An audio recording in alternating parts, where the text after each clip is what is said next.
दोस्तों, आज पेश है आपके सामने मनोज की परियों की बेटी।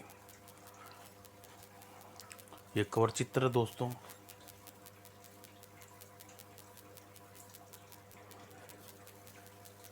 ये है कहानी। शुरू करते हैं दोस्तों। विद्रव राज में चंद्रसेन नाम का एक राजा राज करता था। वह कई सालों से निसंतान रहने के बाद जब उसकी सुंदर रानी ने एक पुत्री को जन्म दिया तो वह खुशी से झूम उठा। रानी और पुत्री प्राप्ति का समाचार सुनकर सारी प्रजा खुशी की लहर दौड़ गई। जगह जगह मिठाई बांटी गई जाने लगी और लोग नाचने लगे, दूसरों को खुशी से बातें करने लगे।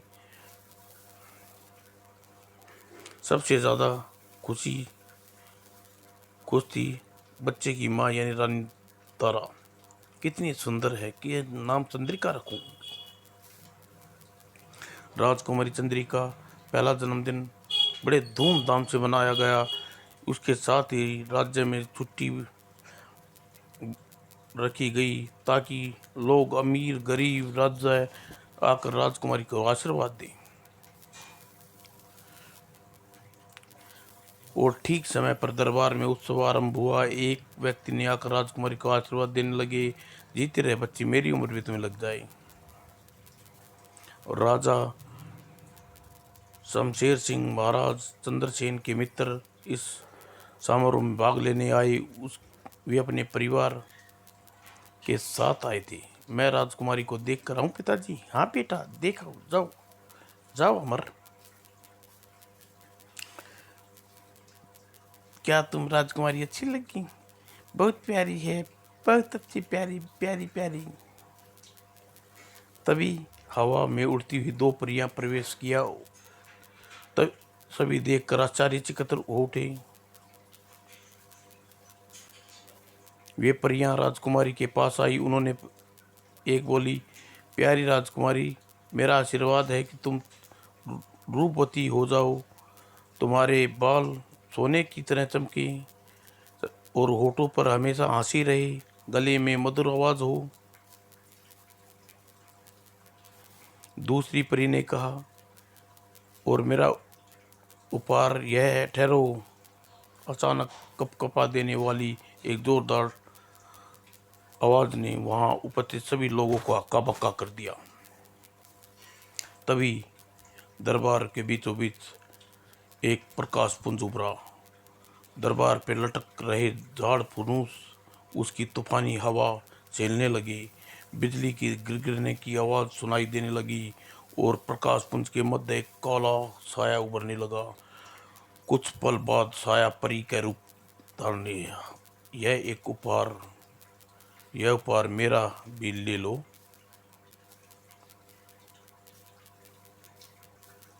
उसके हाथ में 10-10 फुट लंबा करने वाली काली परी अपने हाथ को 10-10 फुट लंबा करने काली परी ने राजकुमारी को आशीर्वाद देने की मुद्रा बनाने को कहा। यह जरूर गुणवती, रूपवती और सबकी चहेती होगी, लेकिन क्या? 16वें जन्मदिन पूरा होने, सूर्य डूबने, एक कपड़े सीने मशीन चक्की इसकी उंगली फंस जाएगी और यह बेचारी मर जाएगी। कौन हो तुम? हमने तुम्हारा क्या बिगाड़ा है? क्यों श्राप दे रही हो? मुझे नहीं जानती? आश्चर्य है, मैं काली परी हूँ रानी। मैं तालाब के पास बरगद पर रहती हूँ। तुम्हारी सारी प्रजा मेरी पूजा करती है, मगर तुम मेरी बेटी के जन्मदिन पर मुझे बुलाना मेरे उपवास किया। ओह सैनिकों, पकड़ लो इस दुष्ट परी को। हा हा हा हा, तुम मुझे नहीं पकड़ सकते। इससे पहले सैनिक उन्हें पकड़ पाते, हाथ हाथ उठाते, अगले ही पल परी ने सबको सैनिकों को पत्थर का हो गई और काली परी महल की खिड़की से बाहर निकल गई। ओह, यह तो बहुत बुरा हुआ। काली परी ने श्राप कभी खाली नहीं जाता। और हम ठीक कहती है। ओह, तुम ठीक कहती है। राजकुमारी बचाने का कोई उपाय करना होगा। अवश्य, लेकिन पहले इन्हें तो ठीक करो जो काली परी ने जादू से पत्थर का बना दिया है। अभी लो। अगले ही पल अपनी छड़ी घुमाई और तुरंत ही सभी वास्तविक हालात में आ गए। अपनी वास्तविक स्थिति थी। हालात में आते ही रानी तारा दुखी होकर अपनी नन्ही राजकुमारी को गोद में उठा लिया और कमरे में चली गई। पीछे पीछे दोनों परियां भी उसके कमरे में आई। अभी मेरा आशीर्वाद बाकी है रानी साहिबा। ओह, आप हमें नहीं जानती। हम परियां हैं और राज्य आपके राज्य में रहती हैं। हमारा काम लोगों की भलाई करना है। मेरा काम इरावती है और मैं इसका मालिका। हम दोनों आपकी बच्ची को आशीर्वाद देने चले आए। हमें यहाँ देखकर शायद काली परी ने इच्छा हो गई। वह समझी आपने हमें निमंत्रण दिया है और उसे नहीं। आप इतनी अच्छी हैं, लेकिन वह काली परी सच। बुरे लोग अच्छी बातें कहाँ सोच सकते हैं। हम राजकुमारी की रक्षा करेंगे, आप घबराइए नहीं। आप से राजकुमारी हमारी बेटी हुई। दूसरी परी राजकुमारी फिर जादू की छड़ी घुमाई और कहा, कपड़े सीने की मशीन में जब तुम्हारी उंगली फंसेगी, तुम मरोगी नहीं बल्कि गहरी नींद में सो जाओगी और तुम्हें सबसे ज़्यादा प्यार करने वाला राजकुमार तुम्हें छू कर अपनी तुम्हारी नींद तोड़ देगा। और फिर जैसे ही दोनों परियां तारा के कमरे के बाहर जाने लगी, महारानी ने उन्हें आवाज़ दी, सुनिए, आपने हमें कुछ कहा। आप हमें छोड़कर न जाइए। वह परी हमें फिर तंग करने आ सकती है। अच्छा महारानी जी, हम यहीं रुक जाती हैं। और राजा चंद्रसेन अपने मित्र के साथ बैठे कोई उपाय सोच रहे थे। एक काम किया जा सकता है, राज्य की सारी चलाई मशीनें जलवा देंगी। मेरी समझ में नहीं आता क्या करूं।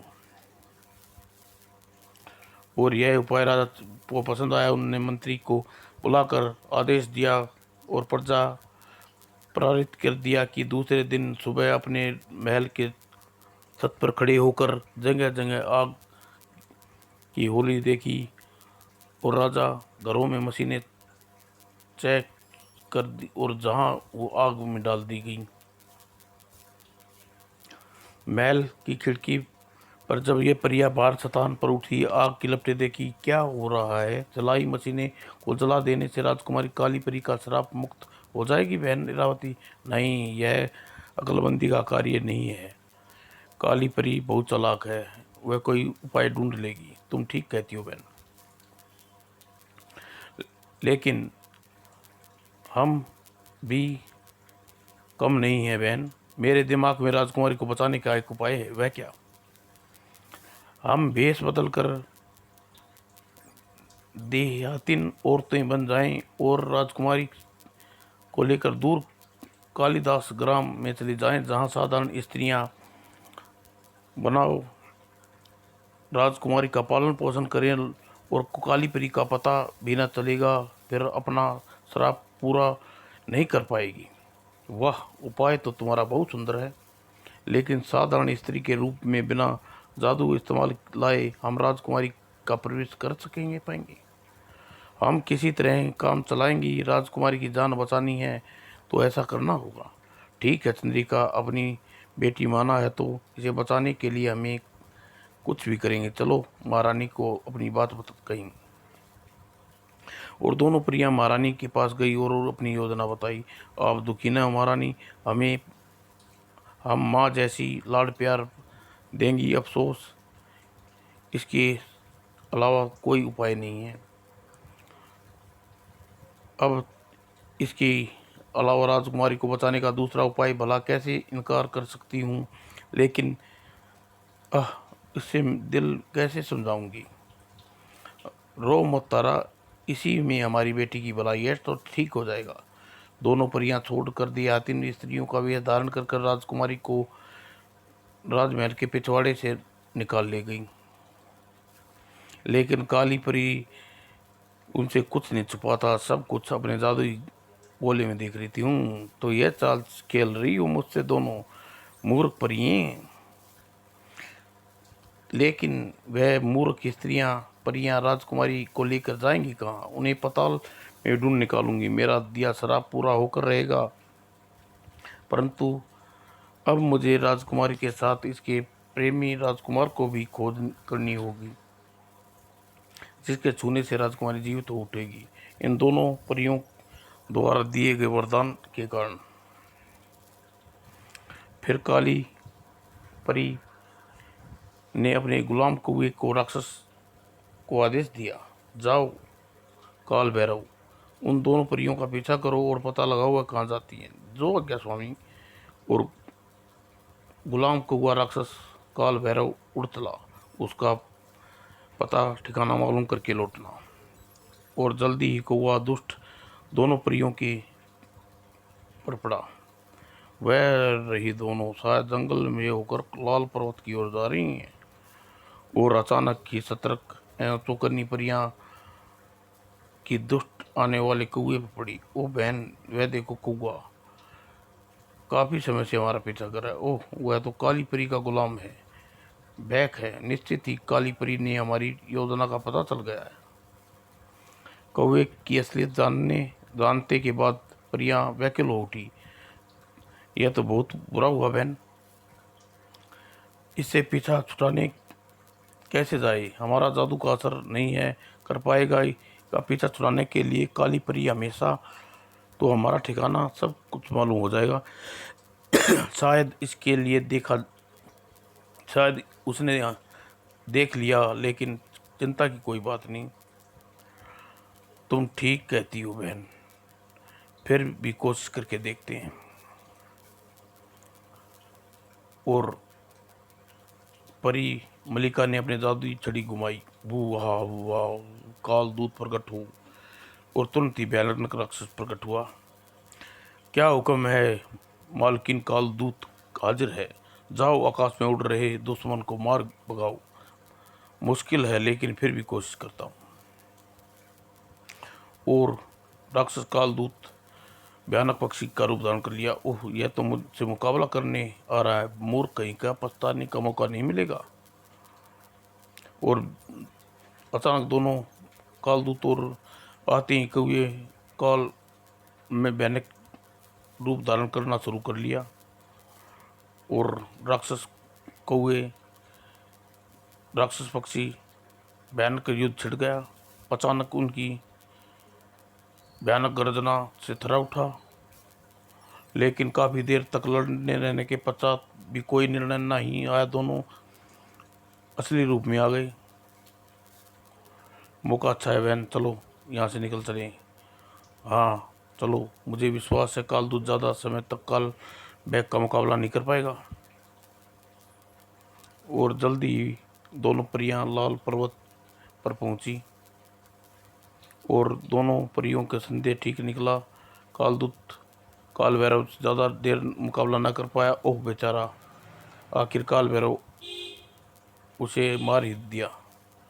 और धरती पर गिरते ही ये विस्फोट हुआ। काल आग में भस्म हो गया। अरे वह दोनों का गायब हो गया। हाँ। और काल भैरव मारकर धरती पर फेंक दिया। लेकिन भयभीत सी दोनों परियां लाल पर्वत के बीच बने एक सस्ते मार्ग में दौड़ पड़ी। भागो बहन, वह हमारा पीछे लग आ जाएगा, लेकिन उसकी नज़रों से बचकर जाएंगे कहाँ? दौड़ते दौड़ते सहसा परी इंद्राणी की देवी गुफा दिखी। ठहरो बहन, वह देखो गुफा प्रतीत होती है, क्यों ना हम इसमें शरण लें? चलो ठीक है, इसी समय यही उचित है। फिर दोनों गुफा के भीतर पहुंचे। उप भगवान, किंतु आश्चर्यचकित भीतर एक अत्यंत ही बूढ़ा तपस्वी समाधि में लीन था। वह अत्यंत वृद्ध साधु देखकर भय हुआ, लेकिन आश्चर्य भी हुआ। बहन, मुझे डर लग रहा है, आओ यहाँ से चलें। हाँ, हमारे आगमन पर ऋषि का ध्यान भंग हो गया तो हमारे लिए अच्छा नहीं होगा, लौट चलना चाहिए। लेकिन दोनों परियां वापस जाने रही थी, तभी साधु की आंखें खुली। ठहरो, ओह, अब क्या होगा? बहनों ने हमें श्राप दिया तो आखिर वही हुआ जिसका मुझे डर था। हमारी वजह से महर्षि का ध्यान भंग हो गया। दोनों परियों को तुरंत साधु के पैरों में आकर गिरी और क्षमा मांगने लगी। हमें क्षमा कर दिए मुनिवर, हमसे अनजाने में हुई है। घबराओ नहीं बेटी, तुम्हारी कोई भूल नहीं हुई। मुझे मालूम था तुम दोनों नेक और दयालु परी हो। तुम दोनों यहाँ आ रही हो और कहाँ से आ जा रही हो मुझे यह भी मालूम है। यदि आप सब कुछ जानते हैं तो हमारी मदद कीजिए मुनिवर। राजकुमारी की जान खतरे में है, काली परी के श्राप से हमें बचाना है। यह जानकर साधु सब कुछ जानते हुए भी दोनों परियों की सहायता की से प्रार्थना की। मैं सब जानता हूँ दयालु परियों, मैं राजकुमारी को काली परी के श्राप से मुक्त नहीं कर सकता। यहाँ से निकलने पर तुम्हारी मदद अवश्य कर सकता हूँ। वह कौवा राक्षस आगे तुम्हारा पीछा नहीं कर पाएगा। हम आपकी आभारी रहेंगे मुनिवर। जाओ, तुम इस सुरंग में प्रविष्ट होकर सुरंग को पार करने के बाद तुम लाल पर्वत की दूसरी तरफ पहुंच जाओगी, जहां तुम्हें कालिदास नाम ग्राम में पहुंचने के ज़्यादा समय नहीं लगेगा। हमें आपका यह अभाव कभी नहीं भूल पाएंगी मुनिवर। दोनों परियां साधु से विदा लेकर सुरंग के भीतर प्रविष्ट हो गई। चिंता मत करो बेटी, राक्षस लाल पर्वत को पार नहीं कर पाएगा।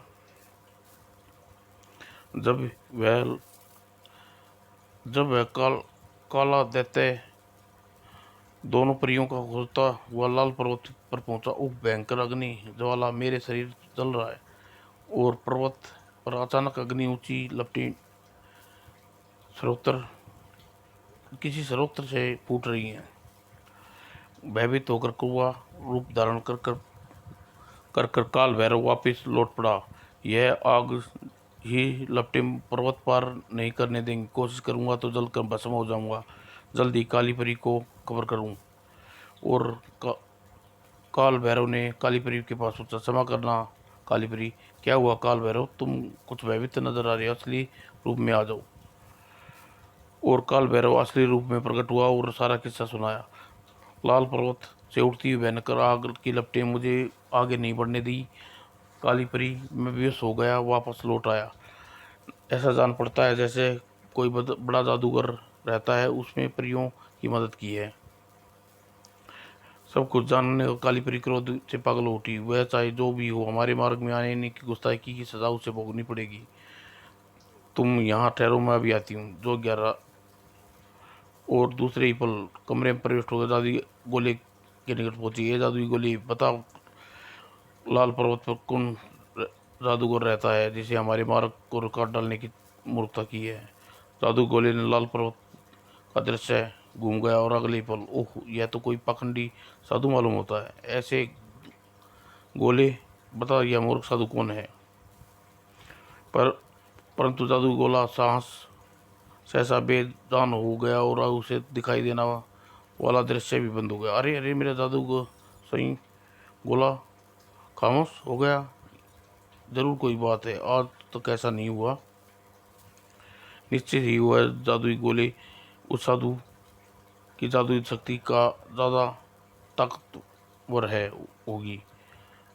लेकिन कोई बात नहीं, मेरी जादुई पुतला अवश्य ही उसे प्रश्न का उत्तर देगा। और काली परी एक कमरे में पहुंची। ये मेरे जादुई पुतली, पता लाल पर्वत पर रहने वाला कौन साधु है? जादुई पुतला बोला, साधु, वह साधु गौरवनाथ, उसके उसने अमर शक्ति हासिल की हुई है। उसकी मौत का राज, उसकी सीमा में तुम्हारी जादुई ताकत उसकी कुछ नहीं बिगाड़ सकती। लेकिन मैं अपनी पैशाचिक शक्तियों से उसे मारने की मैं समर्थ हूँ। ऐसी भूल करने की मूर्खता मत करना काली परी, वरना तू समस्त जादुई शक्तियाँ खो बैठेगी। ओह, फिर तुम ही कोई उपाय बताओ, मेरे जादुई पुतले लाल पर्वत पर कैसे पार किया जाए। यदि राजकुमारी का पता न चला तो कौन मेरी पूजा करेगा, कौन मेरी शक्ति को मानेगा। लोग मेरी खिल्ली उड़ाएंगे। उचित समय का इंतजार कर काली परी। एक दिन एक राजकुमार मिलेगा, वही न केवल लाल पर्वत को पार करेगा बल्कि राजकुमारी तक पहुंच करने का मार्ग भी दिखाएगा। लेकिन ध्यान रहे, वही राजकुमार होगा जो जिसके छूने से राजकुमारी शराब मुक्त होकर पुनर्जीवित उठेगी। ओह, कहकर पुतला खामोश हुआ। काली सोच में पड़ गई और फिर समय का चक्कर घूमता रहा। साल पर साल गुजरते गए और 15 साल गुजर गए। 16वां साल आरंभ हो गया, लेकिन जादू पुतले के अनुसार अज्ञात राजकुमार अभी तक नहीं मिला। यदि 16 साल पूरे गुजर गए तो इधर समय का चक्कर राजा महारानी तारा बूढ़ा बना दिया और एक एक साल में अपनी बेटी की याद बड़ी कठिनाई से गुजार। ओह, सब सब्र रखो प्रिय, 16 साल पूरे होने में केवल कुछ ही माह शेष रह गए हैं। सालों गुजर गए, अपनी बेटी को देखे अब वह नहीं, अब रहा नहीं जाता। इससे अच्छा होता ईश्वर हमें उठा ले। ईश्वर जाने किस हाल में होगी हमारी बेटी। उधर कालिदास ग्राम की एक छोटी सी झोपड़ी में पली राजकुमारी चंद्रिका बहुत सुंदर युक्ति बन गई थी। वह 16वें और पूरे होने के केवल कुछ ही शेष दिन शेष थे। बीत गई है रतिया, आ आ कितना मधुर कंठ है। दोनों परियां उसकी रानी की बड़ी लाड प्यार से पाला। देखते हैं देखते हैं शेष माह भी बीत गए। कल राजकुमारी 16 जन्मदिन है। हाँ, हमारी मेहनत बेकार नहीं गई। ईश्वर करे कल का दिन और सुकुल बीत जाए। उधर राजा समर सिंह का बेटा राजकुमार उमर सिंह भी जवान हो चुका था। पिताजी, मैं शिकार खेलने की आज्ञा चाहता हूँ। जाओ, जरूर जाओ बेटा, लेकिन जरा जल्दी लौटना। और राजकुमार उमर सिंह के जाने के पश्चात बेटा जवान हो चुका है। अब न जाने हमारी बेटी की मंगेतर राजकुमारी की किस अवस्था में होगी। उसका 16वीं वर्षगांठ। रानी, ईश्वर प्रार्थना करो कि कल का दिन और सुकुल बीत जाए, फिर बाढ़ काली रानी का श्राप का भय रह जाएगा। ईश्वर ने से तो मैं दिन रात बेटी चंद्रिका की सुकुलता की प्रार्थना करती रहती हूँ। और आर्य, क्या कल अपने मित्र राजा चंद्रसेन के यहाँ नहीं जाओगे। अवश्य, तुम मैं और युवराज हमारे साथ होगे। कल का दिन का हमें इंतजार था। और उधर राजकुमार अमर सिंह सैनिकों के साथ शिकार खेलने के लिए जंगल में पहुंचा। युवराज, देखिए वह रहा शिकार, अभी पीछा करता हूँ। और राजकुमार के सैनिक के साथ हिरण का पीछा करने लगा। और तभी, ओह, यह शेर की गुर्राने की आवाज़ है। सावधान, निकट शेर है। लेकिन इससे पहले ही राजकुमार सैनिक किसी दूसरी दिशा का अनुमान लगा पाते, शेर और शेरनी उन पर आक्रमण कर लिया। घबराओ नहीं, मुकाबला करो। और कई भयानक कई उत्पाद न देखे राजकुमार झट से म्यान से तलवार खींच ली। परंतु परंतु उस समय राजकुमार का घोड़ा भी कर दुर्गति से एक दिशा में दौड़ पड़ा। और रुक जाओ शेखू, यह लगता है तुम डर गए। काफी समय तक लगातार दौड़ने के रहने के पश्चात घोड़ा रुका। ओह, यह शैतान अनजान न जाने कहाँ पर आ गया। सांझ होने वाली है, क्या करूं। उधर काली परी जादुई पुतले के सामने खड़ी थी। ये जादुई पुतले 16 साल पूरे हो चुके हैं। वह राजकुमारी अभी तक नहीं मिली। आखिर कब आएगा वह उचित समय।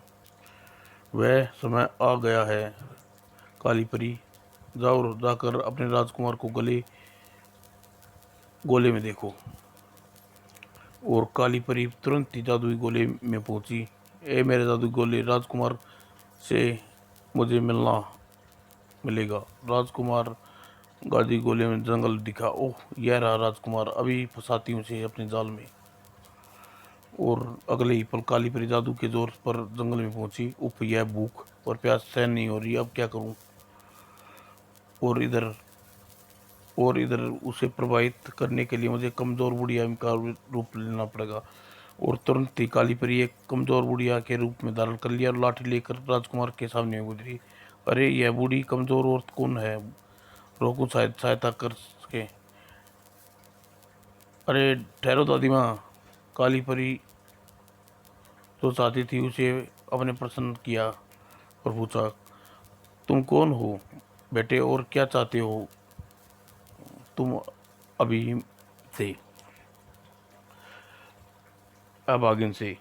मैं राजकुमार अमर सिंह मार्ग भटक गया हूँ, क्या मेरी मदद कर सकती हैं? राजकुमार ने उसे आप बीती सुना दी। राजकुमार सारी बात सुनने के बाद काली परी बोली, अवश्य बेटा, लेकिन रात होने वाली है, तुम्हें तुम्हारा घर वापस लौटना नामुमकिन है। मार्ग खतरे से खाली नहीं भरा नहीं है। यदि तुम चाहो तो मेरी कुटिया, छोटी सी कुटिया में रह सकते हो। खा पी कर सुबह चले जाना, मुझे कोई इतना इनकार नहीं है। दादी माँ, आप बहुत नेक हैं। राजकुमार ने संघर्ष तैयार हो गया और काली परी उसे अपने लेकर एक अपने झोपड़ी जो पेट भोजन कराया। उसे पेट भर भोजन कराया। कितना स्वादिष्ट भोजन है, तुम अपने हाथों से बनाया है दादी माँ? हाँ बेटी, हाँ बेटी। और खा पी कर राजकुमार गहरी नींद में सो गया। अब आखिर में जब बिछाए जाल में फंस गया है। कल मैं इसे कहूँगी लाल पर्वत पार कर जाने के लिए। और सुबह होते ही, दादी माँ, अच्छा दादी माँ, मुझे आज्ञा दीजिए, आपका उपकार जीवन भर नहीं भूलूंगा। मेरे योग्य कोई सेवा हो तो कहो। सेवा नहीं बेटा, मदद चाहिए है मुझे अब आगान को। बुढ़िया, भला कौन मदद करेगा? आप क्या आप क्या कह रही हैं दादी माँ? बताइए, कैसी मदद चाहती है आपको? बेटा, लाल पर्वत के पार मेरे नाती पोते रहते हैं जो वर्षों से उनसे नहीं मिली है बागिन। इतनी दूर से मैं नहीं जा सकती। काली पर काली परी ने चालाकी से राजकुमार को जाहिर कर दी। राजकुमार ने उसे लाल पर्वत के पार पहुंचाने के लिए संघर्ष तैयार हो गया। ओह दादी माँ, यह मुश्किल काम है। यह तो मेरा देश लाल पर्वत के उस पार ही तो है।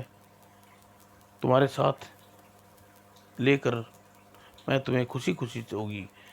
तुम कितनी अच्छी हो बेटा। और काली परी अपने पीछे बैठाकर लाल पर्वत की ओर चल दिया।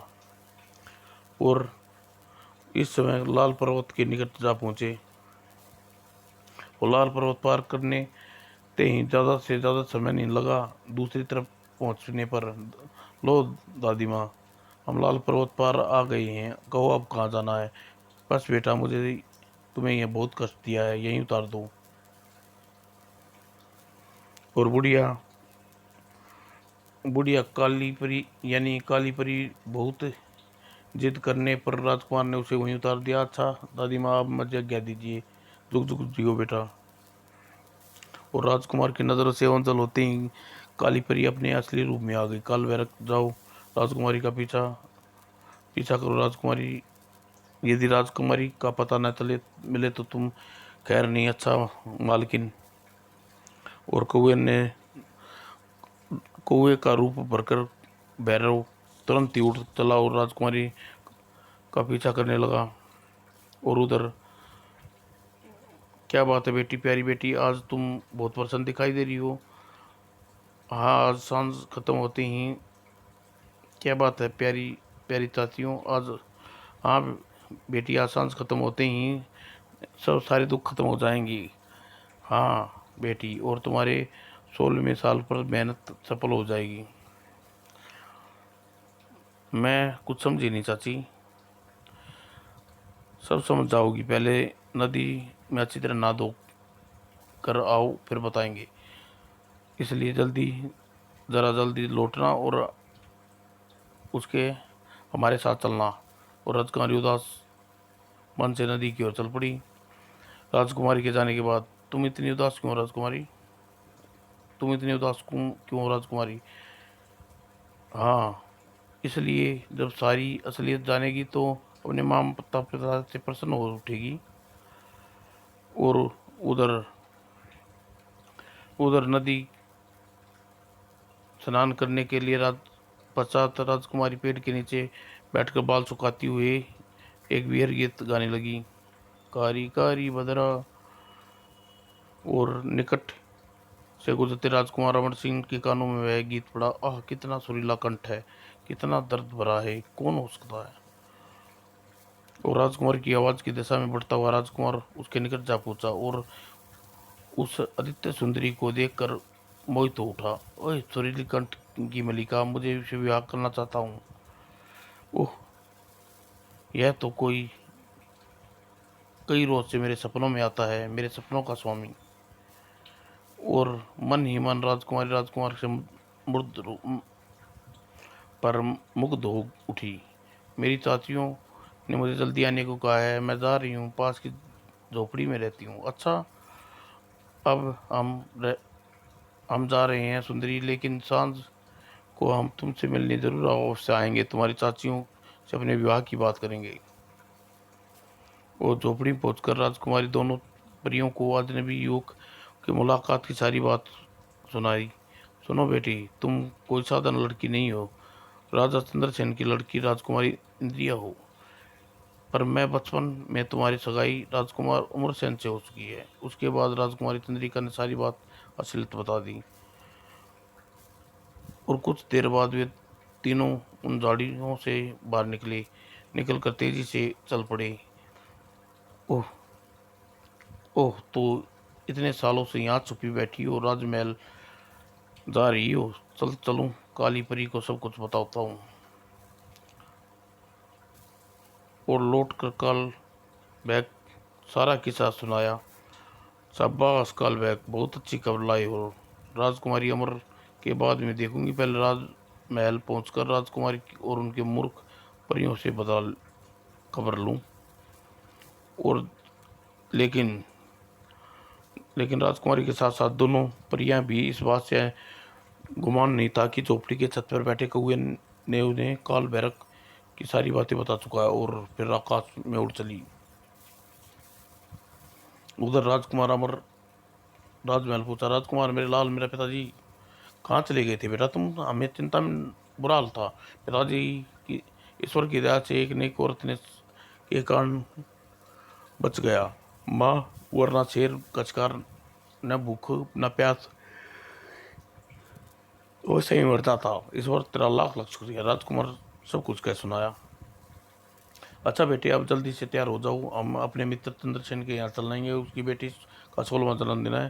चंद्रिका का भूले तो नहीं होगे? हाँ हाँ हाँ बेटा, तुम दिन गुजर गए, लेकिन काली परी के श्राप से मुक्त हो जाएगी और तुम्हारी शादी चंद्रिका से धूमधाम से होगी। नहीं नहीं, ऐसा नहीं हो सकता। मैं अपने अब अजनबी सुंदरी के निशावर कर चुका हूँ।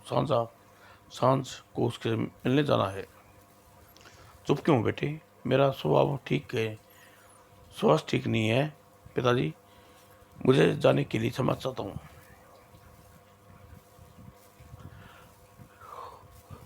और उधर राजा राजमहल सबको सबको पता था कि आज राजकुमारी कालीपरी के श्राम निकल जाएगा और राजकुमारी लौट आएगी। अतः सब प्रसन्न थे और बधाई देने के लिए चंद्रसेन के किले में एकत्रित हो रहे थे। और राजमहल के भीतर बधाई देने वालों को अपनी पत्नी के साथ मौजूद थे। ईश्वर ने यह दिन सकुशल निकल जाए। फिर मित्र, हम अपना वचन याद है ना? बिल्कुल, मेरी बेटी का विवाह तुमसे बेटे से ही होगा। और इधर इधर पीछे भी रास्ते से दोनों परियां राजकुमारी को चंद्रिका को राजमहल के विशेष कक्ष में पहुंचा दिया। तुम यहीं रहना, हम तुम्हारे पिता को सूचना दे के आते हैं। जब सूर्य डूब न जाए, रात ना हो जाए, तब तक कमरे से बाहर ना निकलना, जैसा आप कहें। और लेकिन रात को जब हम राजकुमारी के सामने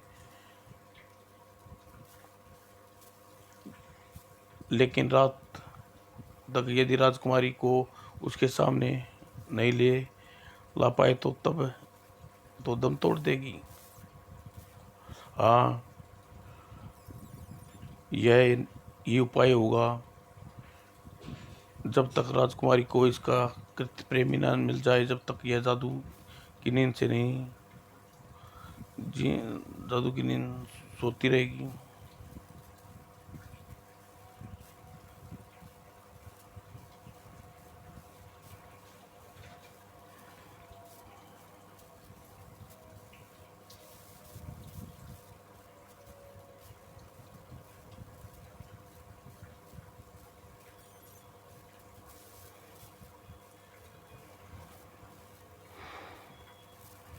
दोस्तों एक पेज नहीं है। फिर दोनों परियां मक्खी का रूप धारण करके अकेले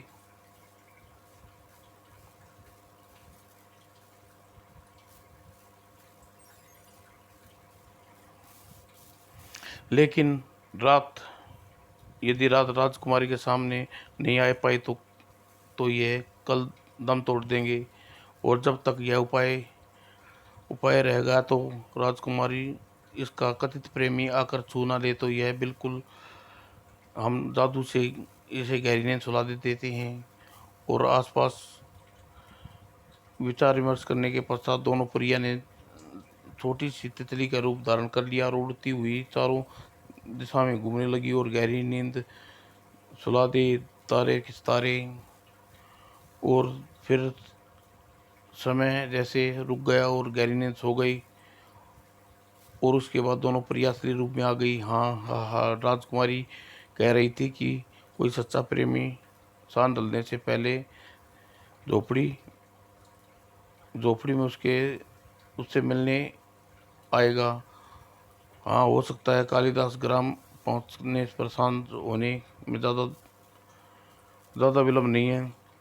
और सांझ होते ही राजकुमार झोपड़ी के द्वार पर पहुंचा और राजकुमारी ने उसे बताया था द्वार बंद है, भीतर कोई मेरी प्रतीक्षा कर रहा हो। और राजकुमारी द्वार खटखटाया और हा हा हा आ गया, दबो चलो, संभल नहीं पाए बहादुर। लेकिन अपनी काली परी का राक्षस और राजकुमार जैसे दरवाजा भीतर प्रवेश किया, कौन हो तुम, छोड़ दो शैतानो, सुंदरी कहाँ है, हा हा, आखिर फंसी गए ना मेरे जाल में, हा हा हा हा। और काली परी राजकुमार को लेकर एक ऊंचे पहाड़ पर की चोटी पे पुराने किले में पहुंच गई, जहाँ किले के तहखाने का रूप दिया था। कौन हो तुम और यहाँ क्या चाहती हो, मेरी यह दशा कर रखी है, हा हा, परसों पहले किसी को दिए शराब को पूरा करने के लिए। उसके बाद काली परी ने सारी बात बताई। अंत में कहा, एक राज की बात बता दूं, जिस बुढ़िया को तुम लाल पर्वत को पार करवाया था वो काली परी जिस सुंदरी को कालिदास ग्राम में मिलने गए थे वह तुम्हारी मंगेतर राजकुमारी चंद्रिका, जो तुम समय पर अपने चरण निंद्रा में सोई है और फिर उसे कभी न मिल पाओगे, हा हा, यह दुष्ट परी के अलावा तेरा खून पी जाऊंगा। और काली परी सहसा ही अदृश्य हो गई। हे ईश्वर, कैसे मिलेगा मुझे मुसीबत से छुटकारा, कब दिला पाओगे मुझे चंद्रिका की निद्रा से मुक्ति। और दोनों कालीप्रिया झोपड़ी में पहुंची और जमीन पर पड़ा एक टोपी पर गई। ओह, टोपी यह जरूर राजकुमार के प्रेमी की होगी। लगता है काली प्रिया हमसे पहले ही पहुंच गई है, उसे पकड़ कर ले गई है, उसे पहाड़ पर स्थित अपने गुप्त किले में ले गई होगी। हमें तुरंत वहां चलना चाहिए। दोनों परियां पहाड़ के ऊपर काले किले में गुप्त पहाड़ पे मध्य गहरी खाई है। वह रही काली परी का किला। चलो, मक्खी का रूप धारण कर लो। हाँ, यह हमें कोई नहीं देख पाएगा। और फिर दोनों मक्खियाँ के रूप धारण कर किले में के भीतर खोते खोते तहखाने में जा पहुंची, जहाँ अमर सिंह बंदी था। और उन्होंने अपने जादुई छड़ी घुमाकर राजकुमार को बंधन मुक्त कर दिया। ओह, मुक्त कैसे हो गया। और राजकुमारी वो सहसा राजकुमारी की दृष्टि से सुनहरी मक्खियों पर गई। ओह, यह तो सुनहरी मक्खियाँ हैं। तुम राजकुमार अमर सिंह होना, हाँ हाँ, तुम कौन हो? हम दोनों परियां हैं, विवश होकर तुम्हें इस रूप किया है। परिया ने राजकुमार को सारी कहानी बता दी। सुनने के पश्चात बोली, अब जल्दी समय गवा मत गवाओ राजकुमार, अपनी प्रेयसी की जिंदगी चाहते हो तो बताए सच्चाई। तलवार सामने पड़ी तलवार को अच्छे कर्मों की ढाल उठाओ और रास्ते से बाहर निकलने के किले की तरफ मिलेंगे। और राजकुमार ने अपनी जान पर खेल जाऊंगा।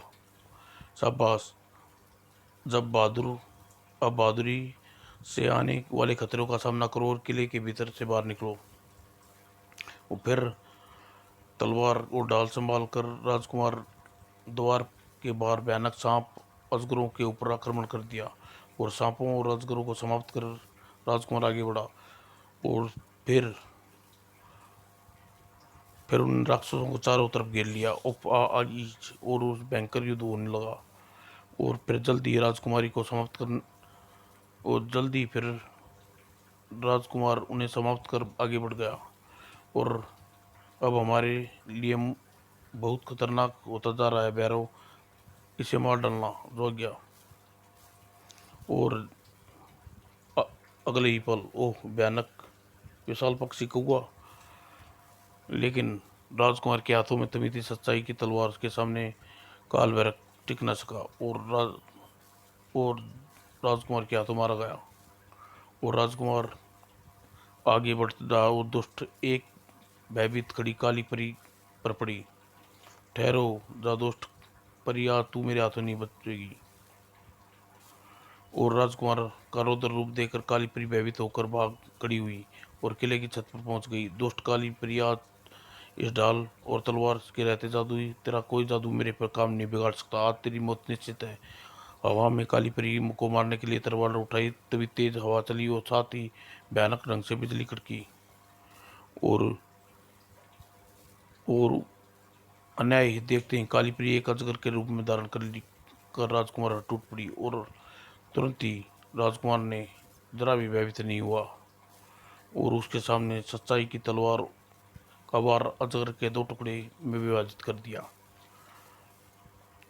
और दूसरे क्षण अजगर के स्थान पर मरी पड़ी थी दिखाई दी। अरे आखिर इसे अपने किए की सजा मिल गई, अब मैं जल्दी बाहर निकलूं। और राजकुमार जल्दी से किले के बाहर निकला। दोनों परियों आती दिखाई दी। मुबारक हो राजकुमार, तुम परंतु देर न करो, जल्दी हमारे साथ चलो, मैं राजमहल पहुंचना है। ठीक है चलिए, मैं तैयार हूँ। और दोनों परियों को लेकर वह राजकुमार चंद्रिका के सोई हुई थी। ओह उठो सपन सुंदरी, मैं आ गया। और राजकुमारी के छूते ही राजकुमारी निद्रा से उठ गई। ओह मैं कितनी गहरी नींद सोई थी। बेटी, यह है तुम्हारे मंगेतर राजकुमार अमर सिंह। और अब नीचे चलो, सारा इंतजार कर रहे हैं। और फिर राजकुमारी नीचे उतरी और राजकुमारी शराब मुक्त हो गई है। बेटी, राजकुमारी जिंदाबाद, राजकुमारी अमर सिंह जिंदा रहे। और समाप्त दोस्तों, कैसी लगी बताना।